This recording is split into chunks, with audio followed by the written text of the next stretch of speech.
You think you can talk back to me? To me? Charles Davenport's voice cracked across the restaurant like a whip, making silverware rattle and glasses tremble in diners' hands. His cheeks, pale and ruddy, flushed to a deep scarlet as his eyes bore down on the young woman standing before him. Amara Johnson didn't blink. Her hands, steady as stone, balanced a tray with a half-emptied bottle of Chateau Margaux and 2 crystal glasses. She didn't lower her gaze as the man's booming rage echoed across La Mirabelle. The silence that followed was heavier than the velvet curtains framing the windows, heavier than the jeweled chandelier glittering above. From another table, a woman in a sequined gown whispered, "My God, he's doing it again." A nervous laugh skittered and died. The entire dining room felt like it was holding its breath. Charles leaned forward, silver hair falling across his lined forehead, his cufflinks glinting in the low amber light. His voice dropped, venomous now. "You will serve me with a smile, girl, or you will not serve here at all." Amara finally set the tray down, the click of glass against glass unnervingly calm. She met his eyes, not with fury, not with fear, but with the kind of quiet steadiness that unnerves men who rely on fear to feel powerful. "I serve everyone here with respect, Mr. Davenport," she said softly. "But respect is a two-way street." The hush broke into a low, collective gasp. No one had ever spoken back to Charles Davenport. Not here, not in his playground. But that was the moment that would change everything. Hours earlier, before the storm broke, La Mirabelle glowed with its usual Friday night spectacle. Gold sconces washed the white tablecloths in warm light, violins hummed faintly from hidden speakers, and servers moved like dancers across polished oak floors. It was the kind of restaurant where a single glass of wine costs it more than a week's groceries, where the city's elite came to be seen. In the staff's cramped back room, however, the atmosphere was anything but glamorous. Waiters tugged nervously at bow ties, whispers passed between them like contraband. "He's coming tonight," muttered Javier, a lean, dark-haired server with sweat beading at his temples. "God, not again," groaned Lila, clutching her tray like a shield. "Last time he made Amanda cry so bad she quit on the spot." Everyone knew who he was. They didn't even say his name anymore. Just he. The manager, Mr. Whitaker, a stout man with thinning hair and a perpetual sheen of stress across his forehead, burst into the room, clapping his hands for attention. "All right, listen up. Davenport's reserved the corner suite table. He's bringing guests. I don't want a single mistake tonight, you hear me? Not one. If he asks for the moon, we smile and hand it over on a platter." Groans and anxious sighs rippled through the group. That was when Amara slipped into the room. She had arrived 20 minutes early, her crisp black uniform freshly ironed despite her long day at her other job at a downtown bookstore. She wore her hair pulled back in a neat twist, her only ornament a silver locket that had belonged to her mother. She glanced around at the staff's tense faces. "What's going on?" "Charles Davenport," Javier said in a low voice as if invoking a curse. "And you're lucky you've never had him." Amara raised a brow. "The Davenport? The investment guy?" "The devil in cufflinks," Lila whispered. Whitaker's eyes landed on Amara. Relief flickered across his face like a man spotting a lifeboat. "Johnson, you'll take Davenport's table tonight." The room erupted. "What? She's new. You can't do that to her. She doesn't know what she's in for." Amara's stomach twisted, but she didn't let it show. She simply asked, "Why me?" "Because," Whitaker said, tugging at his collar, "everyone else is terrified. You're, well, fresh. Maybe he won't eat you alive." The others stared at her with a mix of pity and admiration. Javier whispered, "You don't have to. You can refuse." Amara thought of her rent, her brother Malik's tuition, the stack of bills at home. She lifted her chin. "I'll take it." The room fell silent. By the time Charles Davenport arrived, the tension in La Mirabelle was a living thing. Diners straightened, waiters scattered like mice. His entrance was a spectacle, a tailored midnight blue suit, a cigar clenched in his ringed fingers, and 3 companions trailing behind him, 2 men in sleek suits and a woman draped in diamonds. "Whitaker," he boomed, striding in like he owned the place. "You've redecorated since last month. The lighting's all wrong, too dim, can't see the wine labels properly." Whitaker bowed, sweat dripping from his temples. "Of course, sir. We'll, adjust it immediately." Charles threw his coat at a waiter without looking. Champagne, Dom Perignon, and make it cold, not fridge cold, ice cold. Do you people even know the difference? His entourage chuckled on cue. Amara approached the table with her tray held steady, every step measured. She greeted them with professional warmth. Good evening, Mr. Davenport. Welcome back to UNBEARABLE. May I offer you the wine list? Charles glanced up, his eyes narrowing at the sight of her. His smile was slow, predatory. Well, well, a new face. They keep sending me fresh meat. He leaned back, spreading his arms across the chair. What's your name, girl? Amara Johnson. He repeated it with mock elegance, rolling the syllables as though savoring them. Amara, exotic. Where'd they find you? Chicago, she replied evenly. His companions laughed. Charles smirked, enjoying their reaction. Chicago, she says. I'll be the judge of that accent. Go on then, sweetheart. Tell me what's on the special menu tonight. It was only the beginning of the game he loved to play. Humiliation dressed as banter. Amara unfolded her notepad, her face serene though her pulse thudded in her ears. She began to recite the specials, her voice calm and clear, even as Charles interrupted, mocked, and smirked. The other waiters watched from the shadows, frozen. This was how it always went. He broke them, one by one. But tonight, something was different. Tonight, Charles Davenport would not find a victim. He would find his match. Did you hear that? Charles barked, his grin wide and cruel. He leaned toward his guests as if Amara weren't standing right there. She called it coq au vin, ha! Sounds like a butchered accent to me. Doesn't it, gentlemen? The two suited men burst into laughter, too loud, too eager to please. The woman with diamonds tinkled a rehearsed giggle, though her eyes slid sideways, uncomfortable. Amara stood straight, her pen poised above her notepad, her lips curved in the faintest smile, polite but not submissive. Actually, sir, my pronunciation was correct, but if you'd prefer, I can say it in English. Chicken braised in red wine. The laughter wavered, faltered. A couple at the next table glanced over, startled. Charles's smirk stiffened. He wasn't used to being corrected, least of all by someone who wasn't afraid to look him in the eye. He tapped his gold ring against the table, the sharp clink, clink, clink like a threat. Is that so? Well then, Miss Johnson, tell me, do you even eat food like this? Or are you more of a, burger and fries sort? The insult hung in the air like smoke. From across the room, Javier froze mid-step, his tray trembling.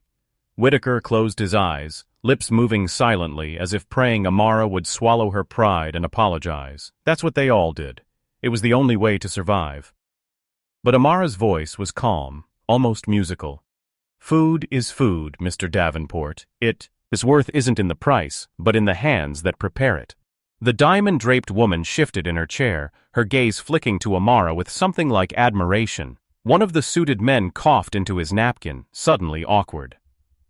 Charles's jaw tightened. His ego didn't bruise easily, but she'd found a soft place. He snapped his fingers. Wine, now, and none of that grocery store swill you push on the tourists. Amara nodded once and turned, gliding toward the bar. Her steps were measured, graceful, though inside her chest, her heart thundered. In the staff station, the air buzzed. Lila grabbed Amara's arm. What are you doing? You can't talk back to him like that. He'll have you fired. He was insulting me, Amara said evenly. He insults everyone. That's how he is. That doesn't make it right. Javier shook his head, eyes wide. You don't understand. This man, he ruined a waiter's career last year. Got him blacklisted from half the restaurants in the city because he spilled a drop of cognac on his cuff. Amara placed the order at the bar, her expression calm. Then maybe it's time someone stopped letting him get away with it. The others stared at her like she had spoken madness. Back at the table, the tension deepened with every sip of wine. Charles examined the bottle Amara brought as if expecting her to fail. He squinted at the label, then waved dismissively. Pour, and be careful. These glasses cost more than your paycheck. The laughter from his companions rang hollow now. Amara poured with steady hands, filling each glass evenly, her movements elegant. She didn't spill a drop. Charles raised his glass, swirling the crimson liquid. He sniffed it theatrically, then took a sip. His smirk returned. Barely drinkable. But then, what do you know? Your people don't exactly have a history with fine wines, do they? The cruelty cut sharp, meant to wound. His companions chuckled, though the sound was thinner now. Saint reigned. Amara set the bottle down gently, her face unreadable. She spoke quietly, but her words carried in the hush that had fallen around their table. Respect doesn't come with the cork, Mr. Davenport. It comes from how you treat the person pouring it. A ripple passed through the dining room. At nearby tables, forks paused mid-air. Diners glanced at one another, whispering. Something unusual was happening, something they weren't used to seeing. Charles leaned forward, his smile hard. You've got a sharp tongue for someone in your position. Do you know who I am? Yes, Amara said simply. Then you should know I could end you with a phone call. Amara held his gaze, her voice even, almost gentle. Maybe. But ending me won't change what you are when the call is done. The word slid into him like a blade, his smirk faltered.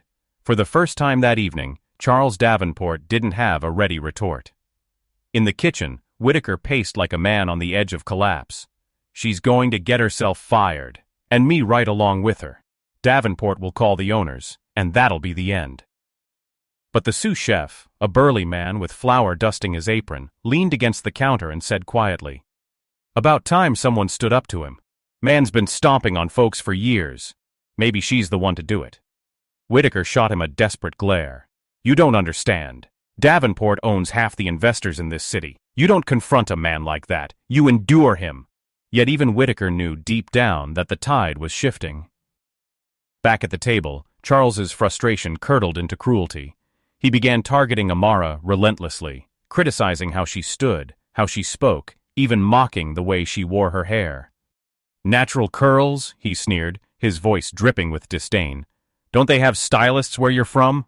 Amara's grip on the tray tightened, but she did not flinch. Her reply was soft, almost tender. My mother loved my curls. She told me never to hide them for anyone. The words landed like a stone dropped into still water. For a fleeting second, Charles blinked, just a flicker of something behind his eyes, something unsettled. Then he barked a laugh, waving it away. But his companions weren't laughing anymore. The woman in diamonds glanced at Amara with a faint, almost wistful smile. One of the suited men cleared his throat uncomfortably. The other shifted in his chair, avoiding Amara's gaze. Something was happening. The unbearable man's armor was cracking. And Amara, calm and resolute, kept pressing, not with force, but with truth. The chandelier above table 9 shimmered like a crown of fireflies, but the mood beneath it had darkened. Charles Davenport, master of his universe, was beginning to feel the unfamiliar pinch of something he despised. Loss of control. His glass slammed against the table. Pathetic, he sneered. I've dined in Paris, London, Monaco, and now I'm stuck here with an uppity waitress who thinks she can spar with me. Do you know how ridiculous you sound? A few tables away, a middle-aged couple exchanged glances.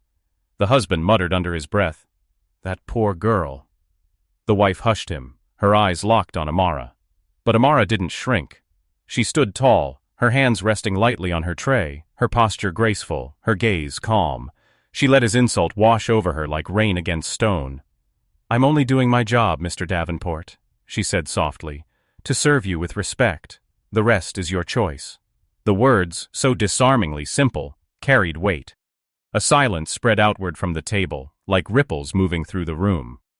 Charles's diamond-draped guest tried to laugh, tried to break the tension. Oh, Charles, let the girl be. You're making a scene. But Charles's pride burned hotter. He jabbed a finger toward Amara. This one doesn't know her place. That's the problem with people like her. They think the world owes them something. The words cut crueler than any blade. People like her. Everyone at the surrounding tables heard it. Faces stiffened. Whispers began. Amara's chest tightened, but she didn't look away. For a moment, she thought of her brother Malik, nose buried in textbooks late at night, his hope pinned on her steady paycheck. She thought of her mother, who once scrubbed hospital floors to pay for Amara's school shoes, whispering to her daughter, Don't let anyone tell you you're less. She drew in a slow breath. Her voice emerged steady, but filled with quiet fire. The only thing I'm owed, Mr. Davenport, is the same dignity every human being deserves. The air in L'Mirabelle thickened. The string quartet's soft notes faltered, one violin bow slipping mid-stroke.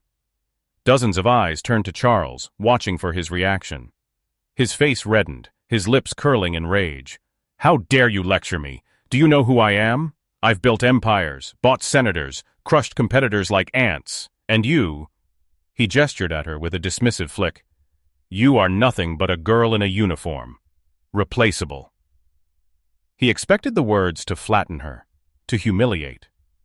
Instead, Amara gave the faintest shake of her head. Her eyes shimmered, but her stance never wavered. "If I'm nothing, Mr. Davenport, why are you fighting me so hard?" The question landed like thunder. A few guests chuckled softly, not in amusement, but in awe. The diamond-draped woman's lips parted, but no sound came out. One of the suited men shifted uncomfortably in his chair, while the other stared at Amara with something like respect. Charles's hand trembled around his wine glass. He downed the contents in one gulp, as though trying to drown the moment, but humiliation had already begun to crawl beneath his skin. In the shadows near the bar, Javier whispered hoarsely to Lila, "She's going to get fired, and Brandt, I second now." But Lila's wide eyes didn't leave Amara. Her voice was low, almost reverent. "Or she's going to make history." Even Whitaker, who had been wringing his hands in despair, froze in place. For the first time in his career, he wasn't watching Charles Davenport hold court, he was watching someone else command the room, and it terrified and fascinated him all at once. Charles leaned back, forcing a laugh too loud, too sharp. "You think these people care about you?" He swept his arm to indicate the room of glittering patrons. "They're here for me. My name fills this restaurant. My money keeps the lights on. Without me, you're all nothing but shadows." His entourage shifted uneasily. Across the room, diners who once turned a blind eye now frowned. The lie in his words was too stark, too arrogant, too unmasked. Amara tilted her head, her voice soft, almost pitying. "Then you must be very lonely, sir." The words pierced deeper than an insult. Charles flinched. His smirk collapsed into a grimace. The remark had grazed something raw inside him, something he had buried beneath decades of cruelty. The diamond-draped woman spoke for the first time without rehearsed charm. Her voice was quiet. "Charles, maybe you should stop." But Charles Davenport couldn't stop. His pride was a runaway train, barreling toward ruin. He slammed his palm onto the table, rattling silverware. "I will not be shamed in my restaurant." "Your restaurant?" Amara asked softly. "This is L'Mirabelle. It belongs to everyone who walks through its doors. You may buy the food, sir, but not the respect." The crowd murmured. Someone at a nearby table clapped once before falling silent, embarrassed by their own impulse. Yet the ripple had begun. Charles's eyes darted wildly around the room, searching for the obedience he was used to. Instead, he found faces watching with judgment, not admiration. For the first time in decades, the unbearable man felt small. In the kitchen, Whitaker leaned against the counter, pale and shaking. The sous chef beside him let out a low whistle. "You see that? She's peeling him like an onion."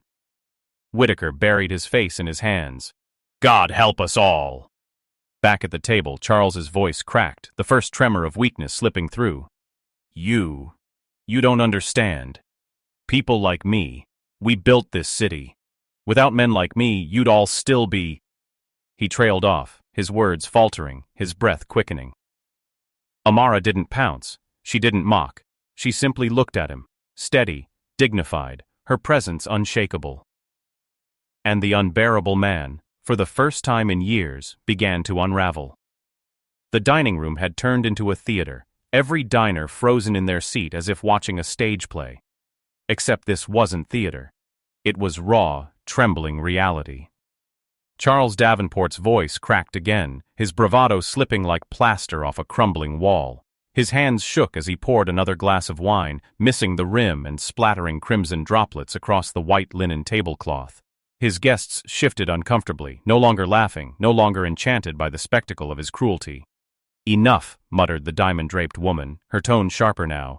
"Charles, you're embarrassing yourself." Her words sliced deeper than Amara's calm defiance. Charles turned toward her, stunned, but she did not look away. For years, she had played along, smiling at his jabs, sipping his champagne. But tonight, she wasn't smiling. "Embarrassing?" Charles rasped. His face twitched, caught between rage and disbelief. He pointed a trembling finger at Amara. "She started this. She thinks she can lecture me. In my city, in my world." His gaze swung back to Amara, desperate for dominance, but her expression was steady, almost gentle. "I didn't come here to fight you, Mr. Davenport," she said quietly. "I came here to serve. But service doesn't mean surrender. You wanted to make me small. And the truth is," she lifted her chin, her voice carrying to every corner of the restaurant, "you've only made yourself smaller." The words landed like a hammer against glass. The room gasped. For a heartbeat, there was silence so pure it rang in everyone's ears. Then the ripple began. Soft murmurs, low voices, a collective recognition that something irreversible had happened. Charles staggered to his feet. His chair screeched backward, toppling against the floor with a thud. He towered over Amara, but his posture was unsteady, his eyes bloodshot, his chest heaving. "Do you have any idea who I am?" he shouted, his voice fraying at the edges. "Yes," Amara said simply. Her voice was quiet, but it cut sharper than a scream. She didn't look up at him as though he were a giant. She looked at him as though he were just a man, fragile, angry, and suddenly, small. Charles's jaw clenched. He opened his mouth, but nothing came out. His hand twitched at his side, clenching and unclenching like a man about to collapse. Then it happened. The unbearable man, Charles Davenport, the tyrant of UNBEARABLE, dropped his gaze.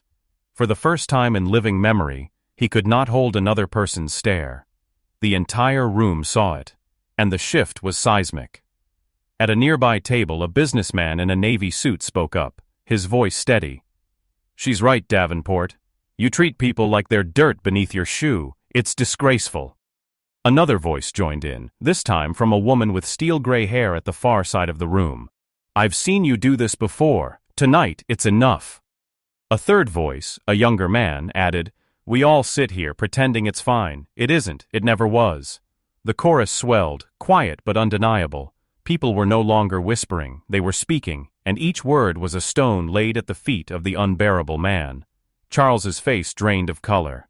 He spun toward his companions, searching for defense, but the diamond-draped woman's eyes burned with disgust. One of the suited men shifted a paw away from him, his lips pressed thin. The other stared down at his napkin, unwilling to meet his gaze. He was alone. Utterly, irrevocably alone. Amara didn't move, didn't speak. She let the silence build, let the weight of truth press down. Her chest was tight, her heart racing, but her expression was calm. She thought of her mother again, scrubbing floors in silence, whispering dignity into her daughter's ears at night. "Never bow to cruelty, Amara. It steals more than your pride. It steals your soul." Charles's lips trembled. His hand went to his chest as if steadying a fracture no one else could see. His voice cracked, raw now.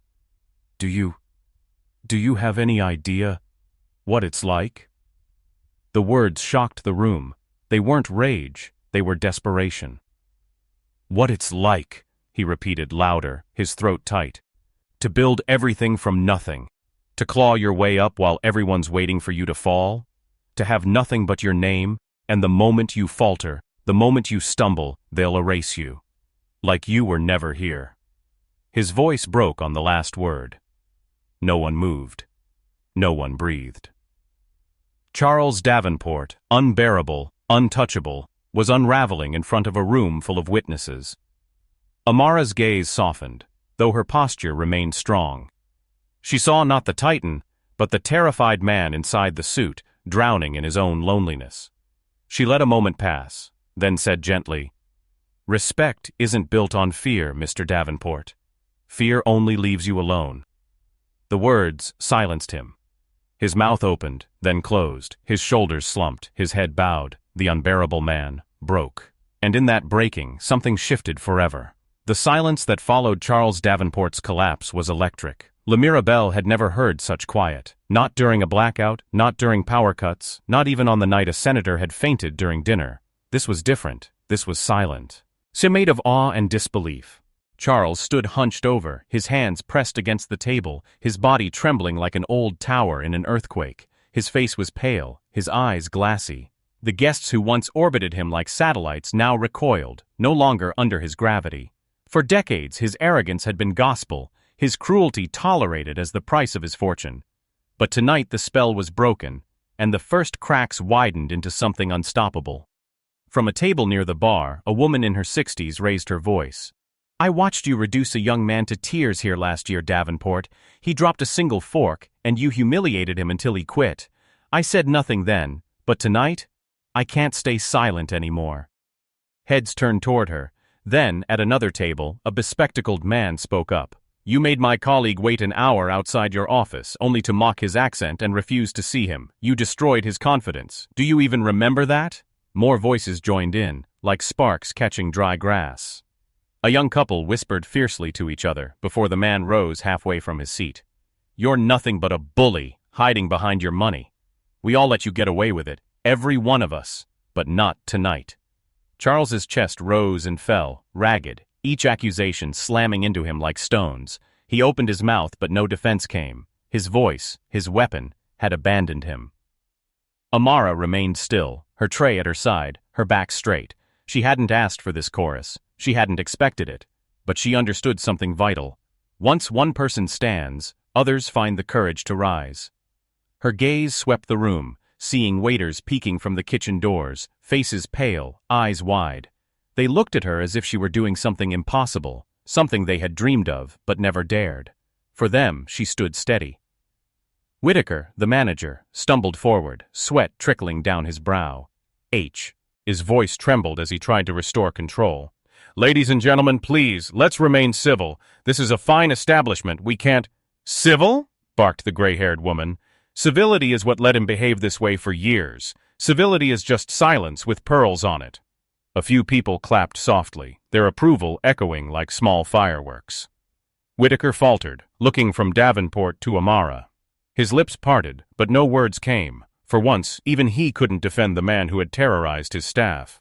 Charles gripped the back of his chair for balance. He tried to glare, to summon the sneer that had bent so many people before. But his eyes betrayed him, wet, red, desperate. He looked not like a king, but like a frightened child. Finally, he sank into his chair. His voice was hoarse, barely audible. "You don't understand. All of you. You don't understand what it's like to be forgotten. To walk into a room and know they're waiting for you to fail. If I stop, if I soften, I disappear." No one answered. The words hung there, trembling. The unbearable man had confessed the secret rot beneath his empire. Amara stepped closer. Her hands no longer held the tray. It rested quietly on a nearby side table. She folded them before her, her stance calm, her voice soft but firm. "Mr. Davenport," she said, every syllable ringing clear. "Disappearing isn't the same as being forgotten. People forget cruelty. They don't forget kindness." The words landed heavier than any accusation. And this time, there was no ripple of laughter, no applause. Just stillness. A stillness that pressed into Charles's chest until his shoulders collapsed inward. Tears gathered at the corners of his eyes. He shook his head once, twice, as if denying his own unraveling. But he couldn't stop it. The unbearable man, whose name once shook boardrooms and bent entire establishments, began to cry in public. It was not a dignified cry. It was not controlled. It was broken, trembling, the sobs of a man who had lived too long behind armor and now had none left. The room watched, stunned. Diners who had once feared his wrath now looked at him with something else, pity. His companions shifted uncomfortably.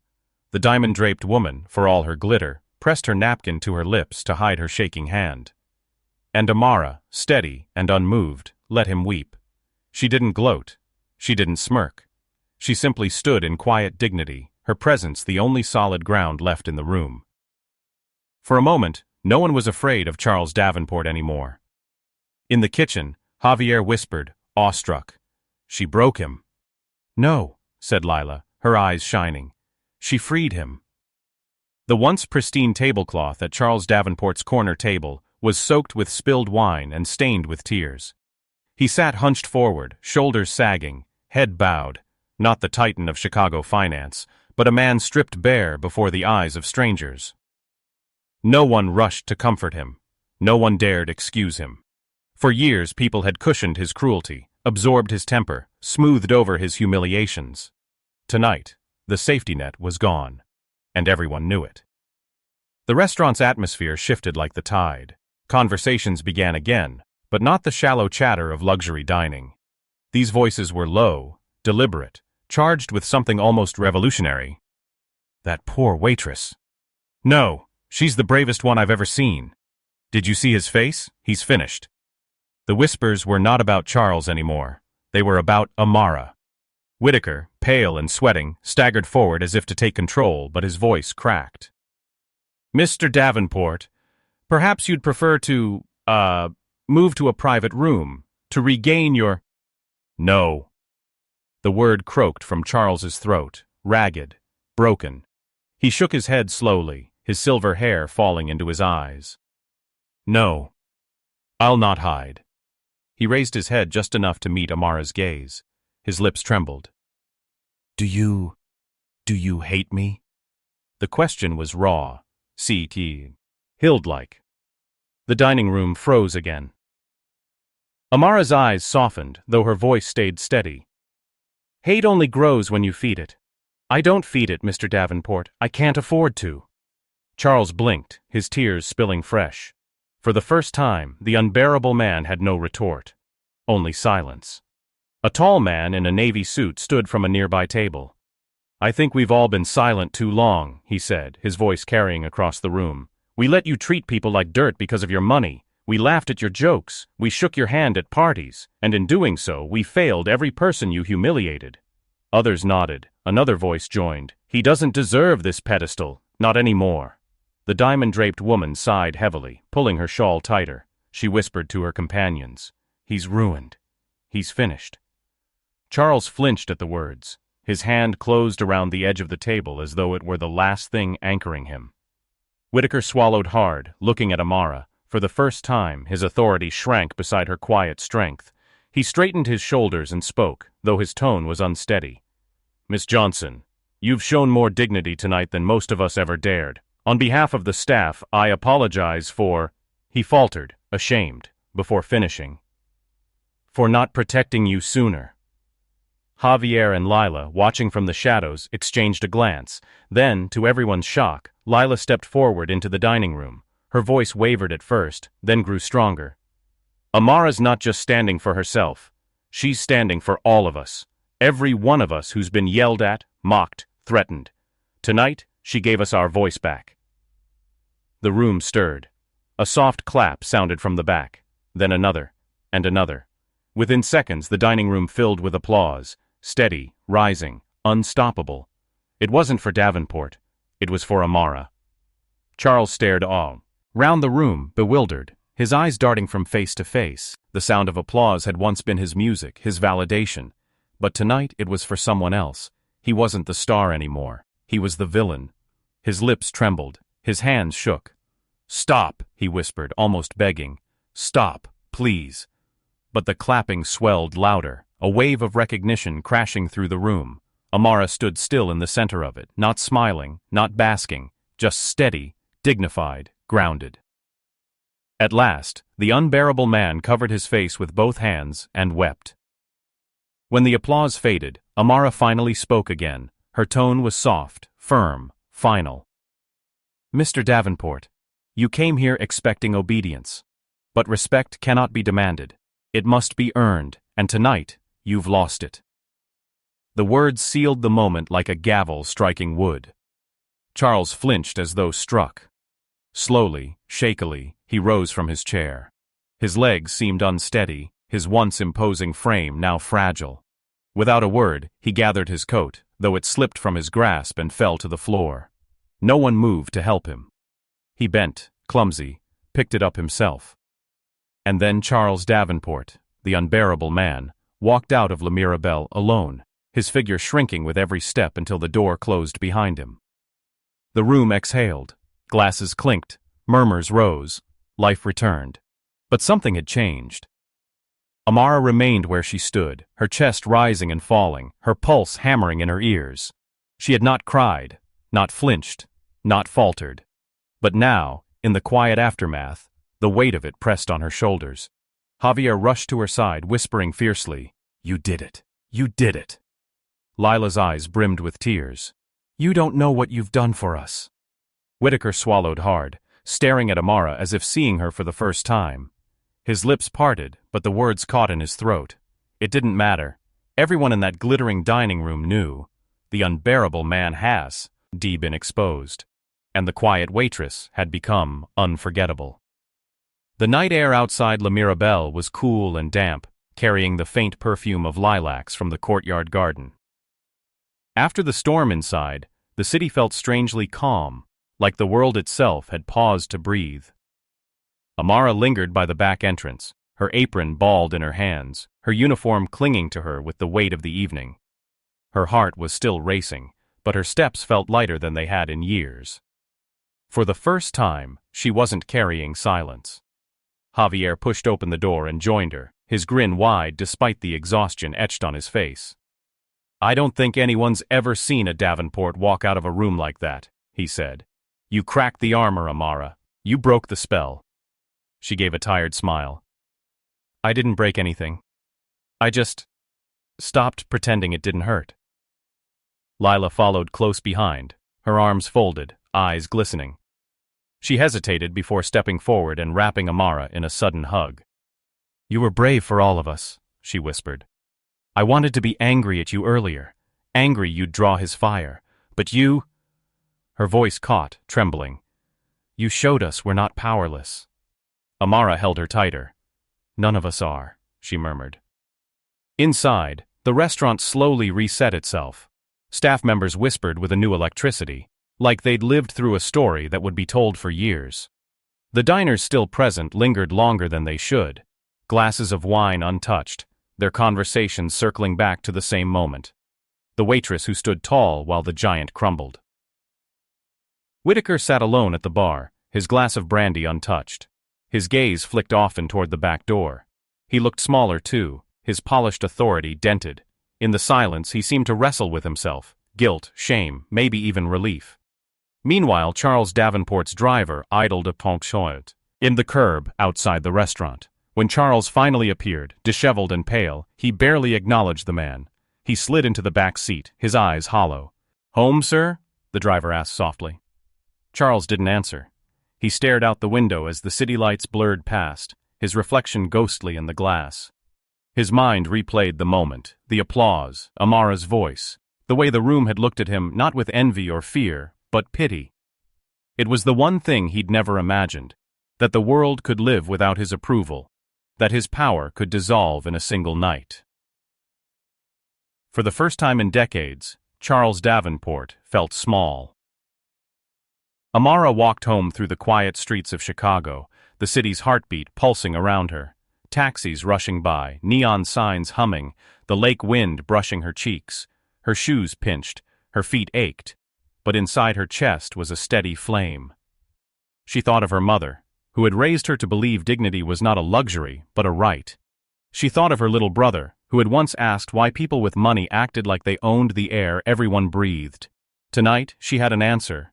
Because people let them, until someone didn't. The next evening, the restaurant buzzed with something different. Reporters lingered outside, cameras flashing, whispers circling. Regulars arrived not just for the food but for the story, the scene of the downfall. Whitaker gathered the staff in the break room. He looked at Amara first, his face lined with something close to humility. "I owe you more than an apology," he said quietly. "I owe you my respect. I should have defended you long ago. You reminded me what this place, what any place, should stand for." The staff exchanged looks of shock. Lila smirked faintly. Javier muttered under his breath, "About time." Amara only nodded. "Respect isn't owed by title, Mr. Whitaker. It's earned." Whitaker lowered his head. "Then I'll earn it." Word spread fast. People who had once fawned over Davenport began to distance themselves, their loyalties shifting in subtle, ruthless ways. His name no longer drew reverence but whispers of scandal. Invitations disappeared, deals fell through. He was not destitute. He would never be destitute, but power was not measured in money alone. And Charles discovered that humiliation, once public, was a currency that bankrupted quietly, mercilessly. Weeks later, a letter arrived at UNBEARABLE, addressed to Amara Johnson. The envelope was plain, the handwriting uneven. Inside, on thick ivory paper, were only a few words. "I am sorry. For everything. I do not expect forgiveness, but you deserve to know I hear you now. CD." Amara read it once, twice, then folded it carefully. She placed it in her apron pocket, not as a treasure, not as a trophy, but as a reminder. Some wounds scar, some men bend, and sometimes even the unbearable can be broken. That night, as she cleared a table by the window, Javier leaned close and whispered, "You realize you're a legend now, right? People will be telling the story of the waitress who stood up to Davenport until we're old and gray." Amara chuckled softly. "Let them tell it. But remember, it wasn't about making a legend, it was about reminding him, reminding everyone, that no one has the right to crush another person just because they can." She looked out the window, where the city stretched endless, alive. Her reflection in the glass showed her tired but unbowed, eyes steady, shoulders square. For the first time in a long time, Amara felt seen, not just by others, but by herself. The unbearable man had fallen, but the unforgettable woman had risen, and the world, quietly, would not be the same.